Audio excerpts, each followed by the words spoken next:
खबर है वॉर से जुड़ी हुई। यूएस इजराइल की इराक में बड़ी एयर स्ट्राइक हो चुकी है। इराक के पीएमएफ मुख्यालय पर दागी मिसाइलें और हमले में पीएमएफ कमांडर समेत 6 लोगों की मौत की खबर सामने आ रही है। तो देखिए, पश्चिम एशिया संकट पर सरकार ने एक बैठक बुलाई है और खास तौर पर पश्चिम एशिया संकट पर अगर बात करें तो एक बैठक भी बुलाई गई। यूएस इजराइल की इराक में बड़ी एयर स्ट्राइक हो चुकी है और इराक में पीएमएफ मुख्यालय पर मिसाइलें दागी गई हैं। ये सूत्रों के हवाले से खबर आ रही है, जहां पर हमले में पीएमएफ कमांडर समेत 6 लोगों की पुष्टि हो चुकी है। 6 लोगों की मौत की पुष्टि इस समय हो चुकी है। तो यूएस इजराइल पर एक बड़ा संकट और इसी बीच और एक बड़ी खबर आ रही है, जहां पर पश्चिम एशिया संकट पर सरकार ने एक बैठक बुलाई। सरकार ने ऑल पार्टी मीटिंग पश्चिम एशिया संकट पर ये एक महत्वपूर्ण बैठक बुलाई है, जहां पर कल शाम 5 बजे संसद भवन में ये बैठक होनी है। और वॉर के बीच और एक बड़ी खबर हम आपको बता रहे हैं, जहां पर इस समय वॉर चल रहा है और इसी बीच पश्चिम एशिया संकट पर सरकार ने एक बड़ी बैठक बुलाई और ऑल पार्टी मीटिंग पश्चिम एशिया संकट पर सरकार ने ये बैठक बुलाई है। 5 बजे संसद भवन में ये बैठक होनी है और तमाम बड़े मुद्दों पर ये बैठक में क्या नई बातें निकलकर सामने आएगी, क्या चर्चा होगी, उस पर पूरे देश की निगाह टिकी है। लेकिन इस समय की बड़ी खबर हम आपको बता रहे हैं, जहां पर कल शाम 5 बजे संकट पर सरकार ने बैठक बुलाई।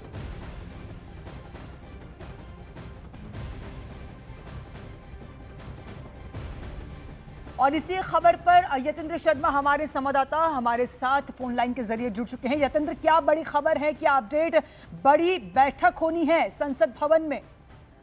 देखिए, बिल्कुल वेस्ट एशिया में जिस तरह के हालात बने हुए हैं उसको लेकर आज सर्वदलीय बैठक सरकार की तरफ से बुलाई गई है, जिसमें जितने भी राजनीतिक दल हैं उन सबके फ्लोर लीडर्स को इसमें इनवाइट किया गया और शाम को 5 बजे आज संसद भवन के अंदर ही ये बैठक होगी, क्योंकि कल लोकसभा में प्रधानमंत्री नरेंद्र मोदी ने कल ही स्टेटमेंट दिया था लोकसभा में कि किस तरह से हालात है और सरकार क्या कर रही है। उन्होंने साफ तौर पर कहा था कि किसी भी आम नागरिक को, जो इस देश का नागरिक है, उसको न्यूनतम से न्यूनतम प्रभाव उसके ऊपर हो, इसके लिए सभी संबंधित मंत्रालयों को, अधिकारियों को निर्देश दे दिए गए हैं। लेकिन उन्होंने एक अपील भी की थी कि इस मुश्किल घड़ी में, क्योंकि ये वैश्विक संकट है, तो इस मुश्किल घड़ी में सभी को एकजुट होना होगा, भारत से एकजुटता की आवाज जानी चाहिए। उसी मद्देनजर ये सर्वदलीय बैठक बुलाई गई है। जी बिल्कुल। और क्या लगता है, क्या मुद्दों पर इस समय बात चर्चा होगी? देखिए, मुद्दे वही हैं जो चले आ रहे हैं, जब तेल की बात हो, गैस की बात हो, यूरिया की बात हो, ऐसे में जो संकट इनकी आपूर्ति को लेकर बना हुआ है। हालांकि सरकार लगातार कोशिश कर रही है, तो सर्वदलीय बैठक में सरकार की तरफ से पक्ष रखा जाएगा और कोशिश यही रहेगी कि सभी राजनीतिक पार्टियों का समर्थन सरकार के साथ रहे, क्योंकि सब मिलजुल कर काम करेंगे, एक मत में स्वर जाएगा तो पूरे विश्व में एक आवाज भारत की तरफ से जाएगी, क्योंकि भारत में सभी एकजुट है। इस तरह का मैसेज आना चाहिए और जो भी संभव, हर संभव मदद जो आम नागरिक के लिए हो सकती है, तो उसमें सभी राजनीतिक दल सक्रिय भूमिका निभाएं। बिल्कुल, बहुत बहुत शुक्रिया यतेंद्र तमाम जानकारी के लिए। देखिए, ट्रंप के बयान के बावजूद ईरान की ओर से इजराइल के तेल अवीव पर लगातार हमले हो रहे हैं। बड़ी खबर हम आपको बता रहे हैं, इस हमले में भारी तबाही हुई है। तो ट्रंप के बयान के बावजूद ईरान की ओर से इजराइल के तेल अवीव पर लगातार हमले जारी हैं और इस हमले में भारी तबाही हुई है। कई लोग जख्मी होने की खबर भी सामने आ रही है, तो कई इलाके जो है वो तबाह हो चुके हैं। ईरान के हमले में भारी नुकसान हो चुका है इजराइल को। तस्वीरें बयां कर रही हैं, तेल अवीव की तस्वीरें हम आपको बता रहे हैं, जहां पर बड़ी तबाही की ये तस्वीर हम आपको बता रहे हैं। तो रिफत अब्दुल्ला हमारे संवाददाता हमारे साथ लाइव जुड़ चुके हैं। रिफत, क्या अपडेट है इस समय, आपकी मौजूदगी कहाँ है और जिस तरह से तबाही की जो तस्वीरें हैं, जो मंजर है, हम लगातार अपने दर्शकों को दिखा रहे हैं, क्या बताएंगे? आपको पिक्चर्स ही दिखाऊंगा और फिर ज्यादा बोलने की जरूरत नहीं पड़ेगी। ये देख सकते हैं आप किस तरीके की यहाँ पे तबाही हुई है, बहुत ज्यादा। तब ये गाड़ियां हैं जो यहाँ पे तबाह हुई हैं, अब इनको हटाया जा रहा है। लाइव विजुअल्स आप देख सकते हैं न्यूज़ 18 इंडिया पे। न्यूज़ 18 इंडिया की टीम है रियल ग्राउंड जीरो पे और यहाँ आप अंदाजा लगा सकते हैं कि यहाँ पे तबाही क्या हुई है। ये वो स्पॉट है जहाँ पे ईरान की तरफ से दागा गया बैलिस्टिक मिसाइल गिरा और ये टेल अवीव है। ये कोई दूर दराज इलाका नहीं है, बल्कि टेल अवीव के बीचों बीच, जहाँ पे समझा जाता था कि एयर डिफेंस सिस्टम बहुत मजबूत है, लेकिन एयर डिफेंस सिस्टम को चीर कर यहाँ पे मिसाइल गिर रहे हैं लगातार। पिछले 5 दिनों से हम देख पा रहे हैं काफी सारा डैमेज हो रहा है। ये देखिए कि क्या हाल हुआ है इन गाड़ियों का। काफी सारी गाड़ियां जो है वो यहाँ से अब हटाई गई है, क्योंकि यहाँ पे जब अटैक होता है तो बहुत जल्द उस स्पॉट को ठीक करने की कोशिश की जाती है, मैन एंड मशीनरी का इस्तेमाल किया जाता है, लेकिन ज्यादा तबाही हुई है। और आप देख सकते हैं कि बिल्डिंग्स का इर्द गिर्द क्या हाल हुआ है। और न्यूज 18 इंडिया की टीम है रियल लेकिन ग्राउंड रिफत जीरो जिस पर युद्ध समय क्षेत्र आप में जिस हम तरह आपको से आप दिखा बता रहे हैं कि जी। जो तबाही के मंजर होते हैं या फिर गाड़ियों को अगर नुकसान होता है तो बहुत जल्द उसे ठीक करने की कोशिश की जाती है, लेकिन कहीं ना कहीं उसमें भी एक लिमिटेशंस, एक रेस्ट्रिक्शंस आ जाते हैं, क्योंकि 25 दिन ऑलमोस्ट इस युद्ध को पूरे हो चुके हैं और इसी बीच लगातार ये तस्वीरें रोजाना आ रही हैं। तो क्या लगता है आगे क्या होगा? देखिए, ऐसा लगता है कि युद्ध जारी रहेगा, क्योंकि ईरान नहीं लग रहा है कि बातचीत के मूड में है। ईरान शायद बातचीत का सिलसिला शुरू नहीं करना चाहता है। हालांकि डोनाल्ड ट्रंप की तरफ से इशारे मिले हैं कि वो बातचीत चाहते हैं।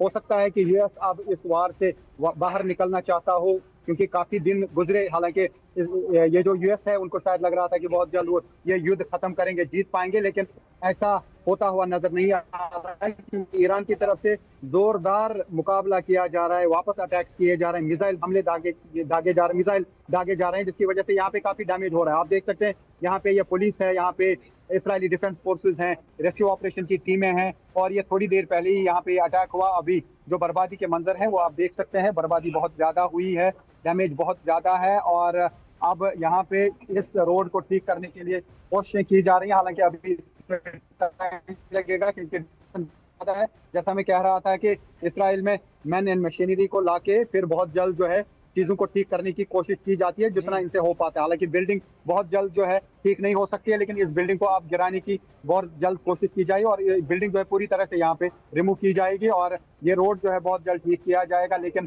तबाही बहुत ज्यादा है। ये आप देख सकते हैं, ये रियल ग्राउंड जीरो पिक्चर है उस स्पॉट की जहां पर ईरान का बैलिस्टिक मिसाइल लगा है। अर्द में तबाही हुई, डिमोना में तबाही हुई, टेल अवीव में तबाही हो रही है, इसी तरीके से नॉर्थ और साउथ इसराइल में तबाही हो रही है। ऐसा नहीं है कि यहाँ पे नुकसान नहीं हो रहा है, हालांकि जानी नुकसान इसलिए कम होता है क्योंकि लोग सायरन बजने के फौरन बाद यहाँ पे बॉम्ब शेल्टर में जाते हैं, इसी वजह से यहाँ पे वो तबाही नहीं होती है, जानी नुकसान कम होता है। लेकिन इस स्पॉट पे अभी तक 6 लोगों के घायल होने की खबर है, हो सकता है ज्यादा भी हो, क्योंकि अभी असेसमेंट की जा रही है, अभी इनिशियल स्टेज है। अभी चूंकि यहाँ पे सर्च ऑपरेशन ही चलाया जा रहा है इन घरों में, तो फिलहाल यहाँ पे ये कहा जा सकता है कि ईरान की तरफ से मिसाइल अटैक का सिलसिला रोका नहीं गया, बल्कि मिसाइल अटैक तेज कर दिया गया है। और शायद ये जो है वो पूरा फोर्स के साथ ईरान अटैक करना चाहता है, प्रेशर बिल्ड करना चाहता है, पूरे मिडिल ईस्ट में अपना दबदबा कायम करना चाहता है कि उन्होंने हार नहीं मानी, और अपने लिए ये एक मॉरल विक्ट्री समझते हैं कि हालांकि ट्रंप की तरफ से कोशिश की जा रही है बातचीत की, लेकिन ईरान किसी भी सूरत में तैयार नहीं है। बिल्कुल रिफत, जिस तरह से आप बता रहे हैं कि जैसे ही सायरन बजती हैं तो जो स्थानीय लोग हैं वहाँ के, वो बंकर्स के अंदर चले जाते हैं। क्या उनसे बात करने की कोशिश आपने की? क्या उनके हालात जानने की कोशिश की? देखिए, काफी सारे लोग जो हैं समझते हैं कि ये जंग रुकनी चाहिए, लेकिन काफी ऐसे भी हैं जो ईरान के मुखालिफ हैं, जो ये चाहते हैं कि ईरान के खिलाफ जंग जारी रहना चाहिए। तो अलग अलग प्रक्रिया आती है। कुछ लोग तो प्रोटेस्ट भी करते हैं सड़कों पे, हालांकि उनको जल्द मुंतशिर किया जाता है, लेकिन अलग अलग राय है। यूएस में काफी सारे लोग अपोज कर रहे हैं डोनाल्ड ट्रंप को कि वो क्यों इसराइल का साथ दे रहे हैं, क्यों वो अपनी ताकत इसराइल के लिए इस्तेमाल कर रहे हैं। तो वहाँ पे भी अपोजिशन हो रही है, इसी वजह से शायद डोनाल्ड ट्रंप जो है प्रेशर में आ रहे हैं, और उन्होंने कहा कि फिलहाल वो एनर्जी सेक्टर पे हमला नहीं करेंगे। हालांकि उन्होंने 48 घंटे का अल्टीमेटम दिया था, और वो खुद ही उसमें पलट गए, क्योंकि जिस तरीके से ईरान ने 12-13 लोकेशन का लिस्ट जारी किया कि अगर एनर्जी सेक्टर को निशाना बनाया जाएगा तो ईरान कहाँ कहाँ पे हमला करेगा। पानी पे हम डिसिलिटेशन, जो दुनिया का सबसे बड़ा प्लांट है मिडिल ईस्ट में, वहां तक उसको निशाना बनाने की धमकी ईरान ने दी। तो उसके बाद वापस पलट गया डोनाल्ड ट्रंप और कहा कि 5 दिन तक वो एनर्जी सेक्टर को निशाना नहीं बनाएंगे। लेकिन इसराइल ने कहा युद्ध का सिलसिला जारी रहेगा, ईरान भी युद्ध का सिलसिला जारी रखे हुए है, और लेबनान में भी अटैक्स का सिलसिला जारी है। तो ऐसे में लगता है कि ये युद्ध जो है ये अभी रुकने वाला नहीं है, युद्ध का सिलसिला अभी जारी रह सकता है। बिल्कुल, जिस स्पॉट पर इस समय आपकी मौजूदगी है वहाँ की तस्वीरें तो भयावह हैं, लेकिन क्या लगता है आपको इजराइल का जो पूरा इलाका है, मतलब कितना प्रतिशत इलाका इस तरह से ध्वस्त हो चुका है या फिर डैमेज हो चुका है? देखिए, यहाँ पे काफी एरिया जो है, बहुत बड़ा एरिया है जो डैमेज हुआ है। ये हालांकि टेल अवीव का एरिया है, और आप देख सकते हैं कि टेल अवीव है, लेकिन ये आप जो देख रहे हैं ये वो स्पॉट है जहाँ पे एक बड़ा क्रेटर बना हुआ है, गाड़ियाँ पूरी तरह से तबाह हो चुकी हैं। यहाँ पे अभी रेस्क्यू ऑपरेशन और सर्च ऑपरेशन चलाया जा रहा है, ये मैं दिखाने की कोशिश करूंगा। ये यहाँ पे डिफेंस फोर्सेस हैं, इजरायली डिफेंस फोर्सेस भी हैं, पुलिस भी है, और बाकी जो रेस्क्यू ऑपरेशन की टीमें हैं वो यहाँ पे लगी हुई हैं। तो तबाही भयानक है। ये इर्द गिर्द आप ये पूरा मंजर देख सकते हैं। बिल्कुल, तो बहुत बहुत शुक्रिया आपका तमाम जानकारी के लिए रिफत।